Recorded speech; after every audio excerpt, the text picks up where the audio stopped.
jalan dengan cara yang ajaib. Dibukanya jalanku, Dia menuntunku dan memeluk diriku.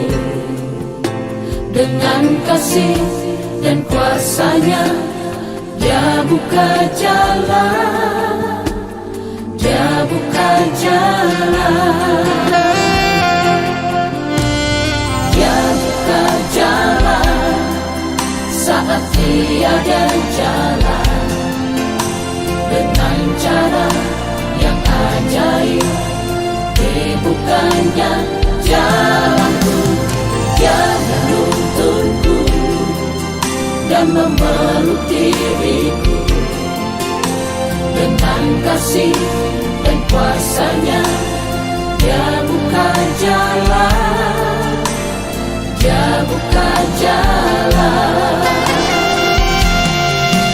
Di belantara Dia tetap menuntunku. Sungai di gurun aku temui,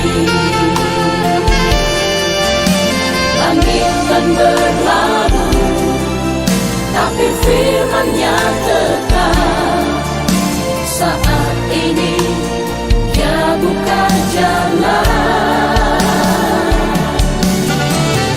Dia buka jalan saat tiada jalan. Dengan cara yang ajaib, dibukanya jalanku, Dia menuntunku dan memeluk diriku. Dengan kasih dan kuasa-Nya Dia buka jalan, Dia buka jalan saat tiada jalan. Dengan cara yang ajaib, dibukanya jalanku, Dia menuntunku dan memeluk diriku. Dengan kasih dan kuasa-Nya Dia buka jalan, Dia buka jalan. Dengan kasih dan kuasa-Nya Dia buka jalan, Dia buka jalan.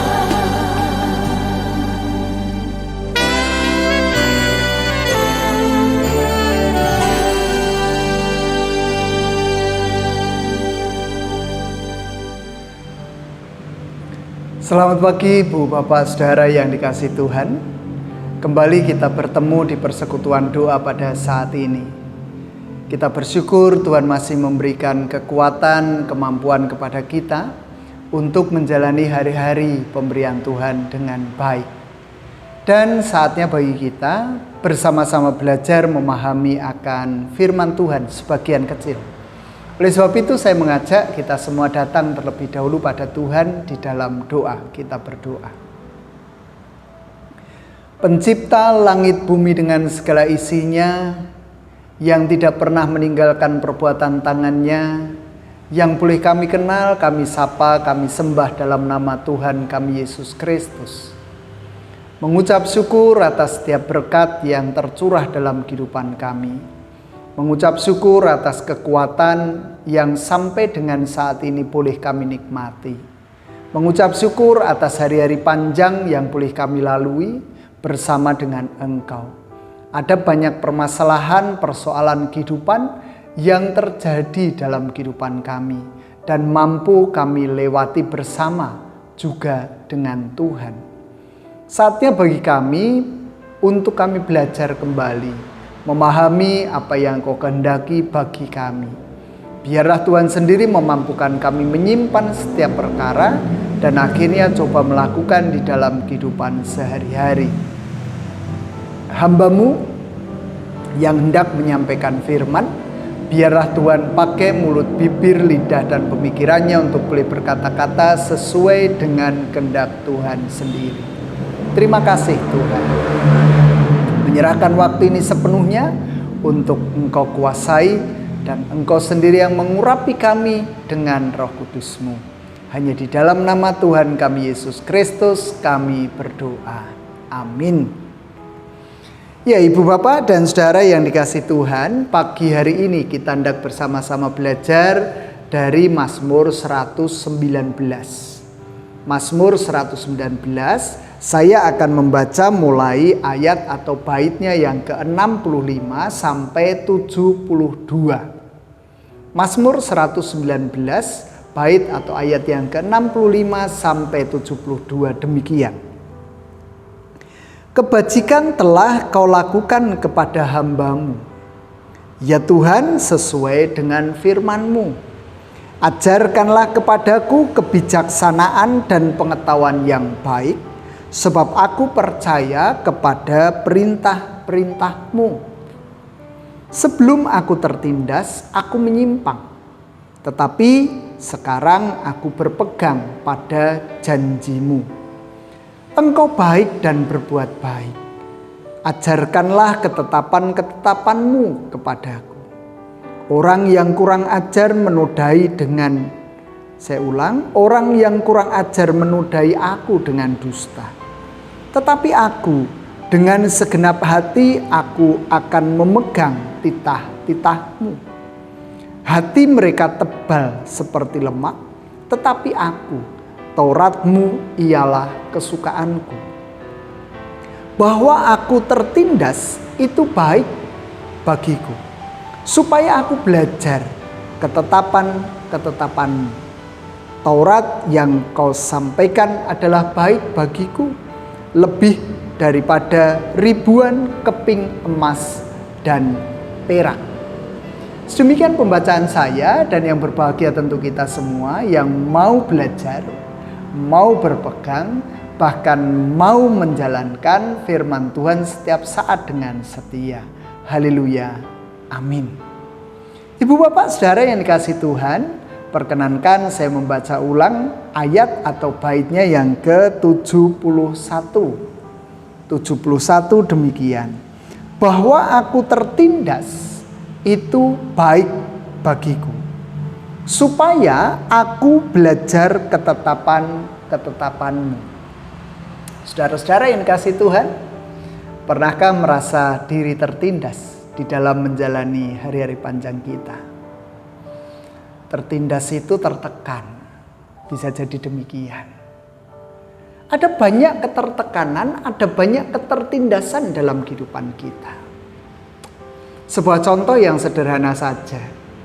Pada abad ini, pada zaman ini, anak-anak diberi kurikulum baru yang namanya kurikulum merdeka. Tetapi nih, apakah memang anak-anak ini dimerdekakan? Apakah guru-guru yang hendak mendampingi mereka juga diberi kemerdekaan? Kalau saya melihat sekilas saja, kemerdekaan itu belum secara penuh. Karena bagaimanapun juga masih ada banyak sekali tugas-tugas yang diberikan pendamping kepada anak-anak untuk mengerjakan sesuai dengan apa yang guru kehendaki, bukan apa yang pengen murid pelajari. Belum merdeka dong. Guru pun ketika mendampingi juga masih menggunakan koridor-koridor tertentu, sehingga belum bisa secara bebas mengeksplor apa yang pengen dipelajari oleh anak dan memberikan apa yang dibutuhkan oleh anak di dalam kehidupannya.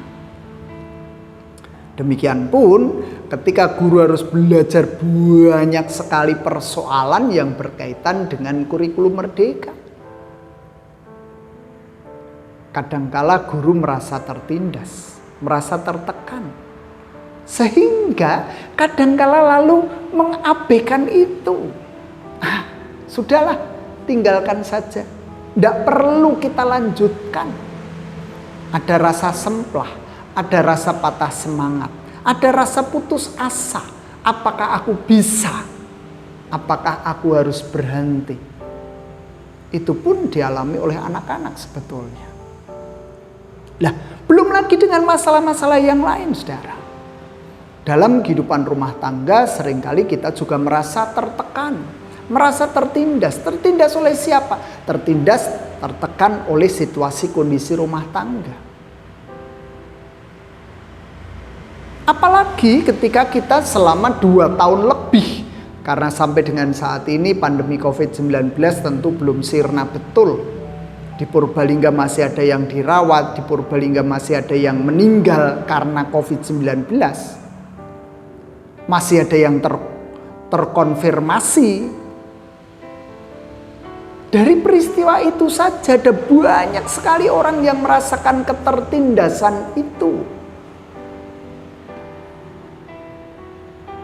Nah, yang menjadi pertanyaan tentu saja, ketertindasan yang berlangsung terjadi dalam kehidupan manusia itu berasal dari siapa? Apakah dari kita sendiri, ataukah dari alam, ataukah dari keadaan, atau bahkan dari Tuhan?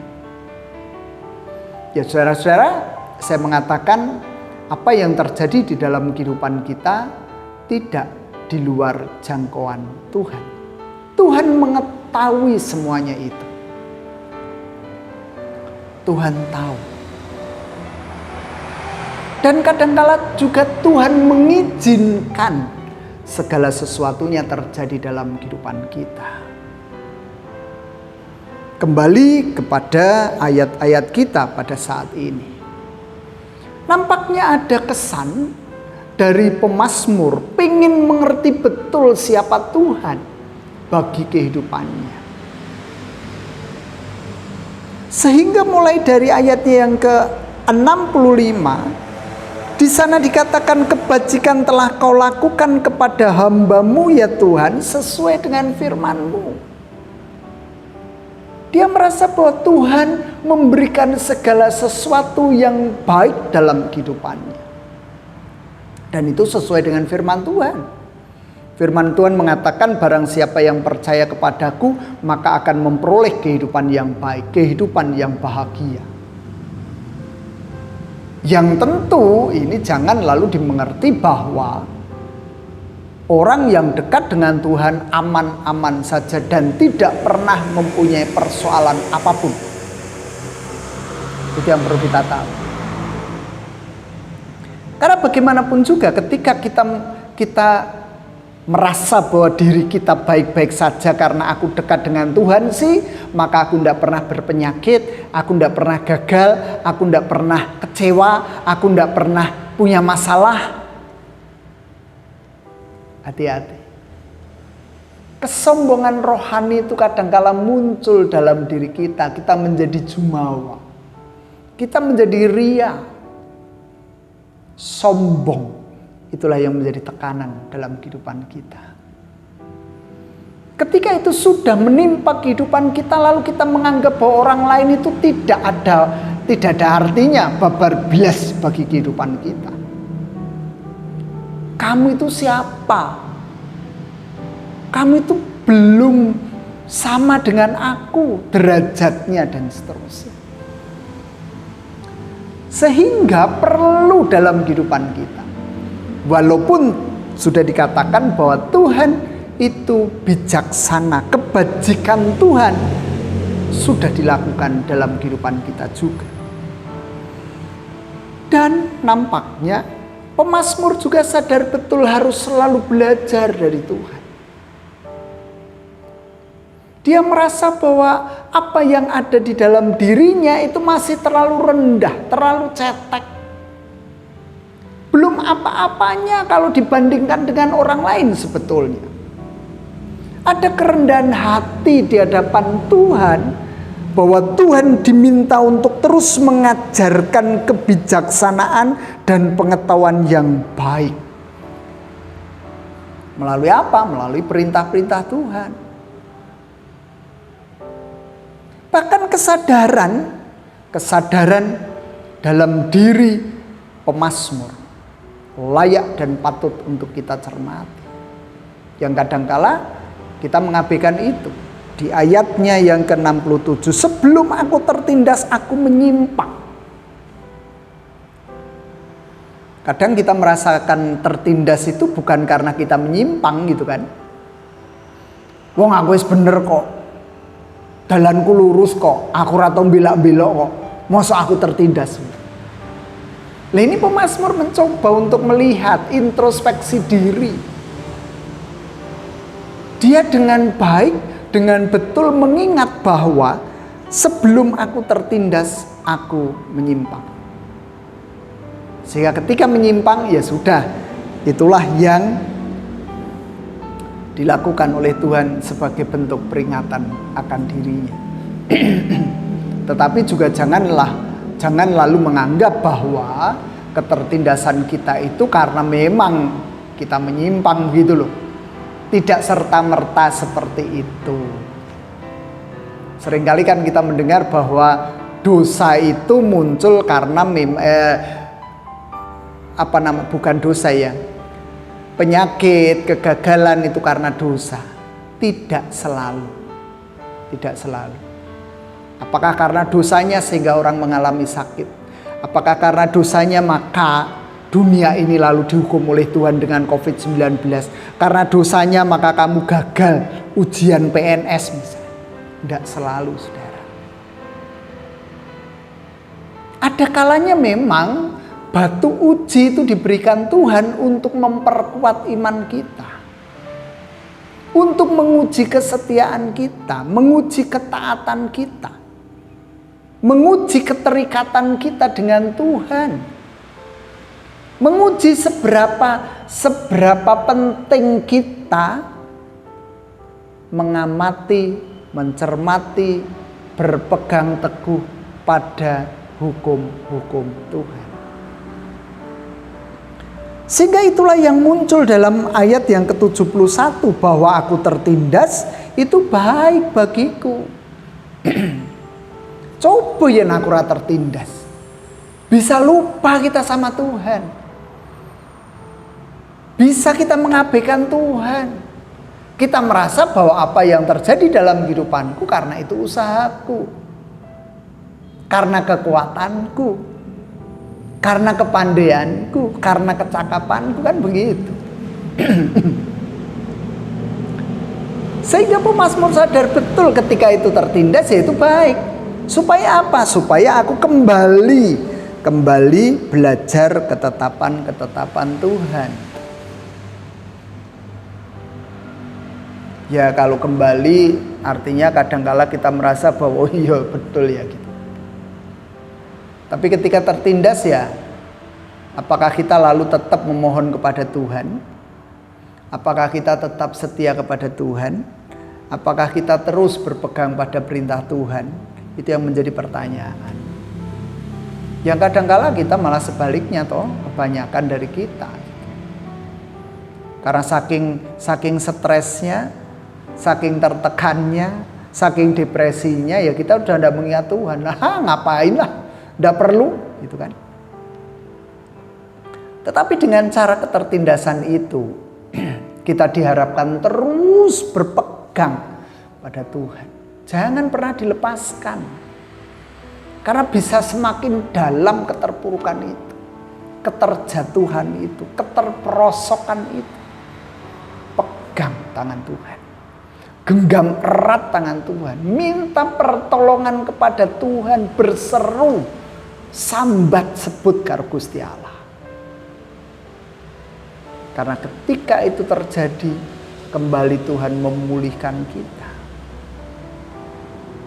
Tuhan meneguhkan kita. Tuhan menolong kita. Tuhan menguatkan kita. Percayalah itu. Bukan dari mulut seorang manusia, tetapi dari firman Tuhan bagi kita. Oleh sebab itu saudara, ada banyak persoalan dalam kehidupan kita. Kalau kita mengurai ada ribuan ketertindasan, keterpurukan. ketertekanan kita. Tetapi ayo kita mencoba berpikir positif terhadap apa yang sudah terjadi dalam kehidupan kita. Jangan overthinking. Berpikir positif. Selalu berpikir positif. Bahwa di balik setiap peristiwa buruk dalam tanda kutip, Tuhan mengetahui dan Tuhan mungkin mengizinkan untuk kita supaya kita tetap teguh berpegang pada kepercayaan kita bahwa Tuhan juru selamatku yang sejati. Jangan pernah jemu ya. Kita jalani, kita nikmati apa yang tidak nikmat itu. Kita syukuri apa yang mestinya tidak patut untuk kita syukuri. Berbahagia walaupun di tengah-tengah penderitaan dan keterpurukan kita. Sebab Tuhan sendiri, ingat Tuhan sendiri yang akan memberikan penghiburan, kekuatan, penopang bagi kehidupan kita. Manusia kadangkala hanya lip service, hanya di bibir saja. Tetapi Tuhan nyata bagi kehidupan kita. Perlu kita buktikan. Tuhan memberkati kita, memberkati saya, memberkati saudara. Tetap teguh, tetap kuat. Tuhan ada bagi kita. Amin. Saat teduh untuk kita. Bersama-sama kita datang pada Tuhan di dalam doa, kita berdoa. Sering kami merasa bahwa dekat dengan Tuhan itu akan senantiasa aman. Akan senantiasa baik-baik saja. Tuhan, kalau itu memang terjadi dalam kehidupan kami, banyak hal negatif yang terjadi pula bagi hidup kami. Kami bisa sombong, kami bisa merendahkan orang lain, kami bisa tidak menganggap keberadaan orang lain. Sehingga kalau pemazmur mengatakan bahwa tertindas itu baik baginya, itu pun baik bagi kami ya Tuhan. Karena lalu kami diteguhkan kembali, kami diingatkan kembali seberapa setianya kami, seberapa berpegangnya kami akan ketetapan-ketetapan Tuhan. Seberapa kuat genggaman kami pada Tuhan. Tuhan, jangan pernah tinggalkan kami. Jangan pernah memalingkan muka bagi kami. Tetap ingatlah kami yang rapuh dan lemah ini. Jagai kami ya Tuhan, sebab kami tak berdaya tanpa penyertaan kasih Tuhan. Berdoa untuk seluruh kaum di muka bumi. Dengan setiap persoalan-permasalahan yang ada. Baik permasalahan keluarga, permasalahan ekonomi, permasalahan pekerjaan, permasalahan bisnis. Tuhan ada bersama kami. Permasalahan sakit penyakit, permasalahan ketuaan, Tuhan tolong kami semua. Engkau memakai orang-orang yang Engkau tunjuk untuk menolong kami, menopang kehidupan kami, memperbaiki hubungan kami, menghibur dan menguatkan kami. Terima kasih Tuhan. Menyerahkan seluruh keberadaan kehidupan kami ke dalam tangan kuasa-Mu, dan biarlah Tuhan juga mendengar apa yang menjadi seruan pribadi kami.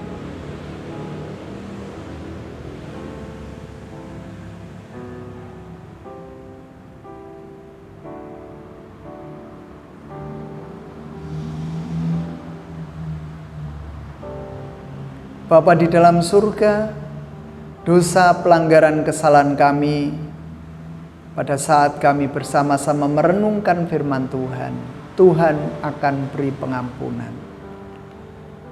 Kami boleh mengakhiri persekutuan kami dengan damai sejahtera Kristus. Dan inilah sahabat-sahabat kami yang kami naikkan demi nama Putramu yang tunggal, Tuhan kami Yesus Kristus. Amin. Demikian Ibu Bapak, saudara yang dikasihi Tuhan, kita tetap terus berharap akan kasih setia-Nya. Kita tetap percaya bahwa Tuhan memegang kita, menopang kita.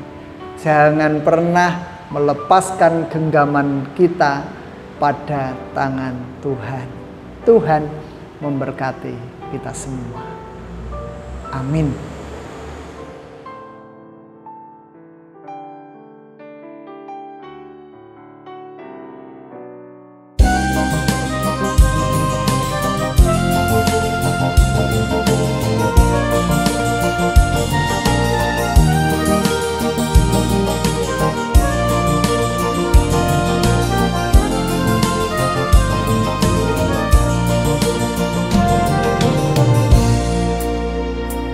Semua yang letih lesu, berdosa bercela, terima rahmat Tuhanmu, percaya sabdanya. Datang saja pada Yesus, kini saatnya. Datang saja pada Yesus, terima rahmat-Nya.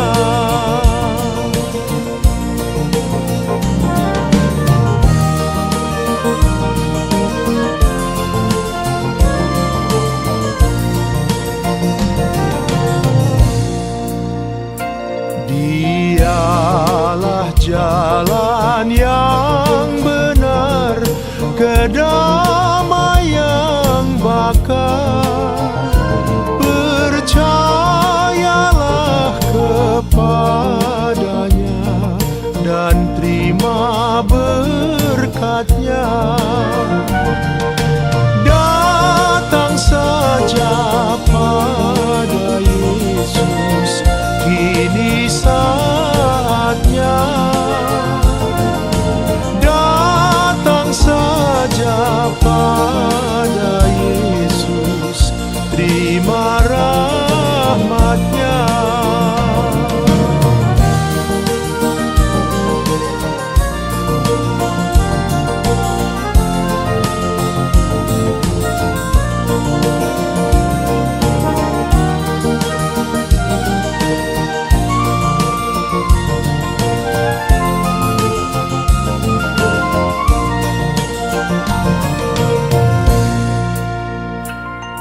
Bersama mari ikutlah ke sorga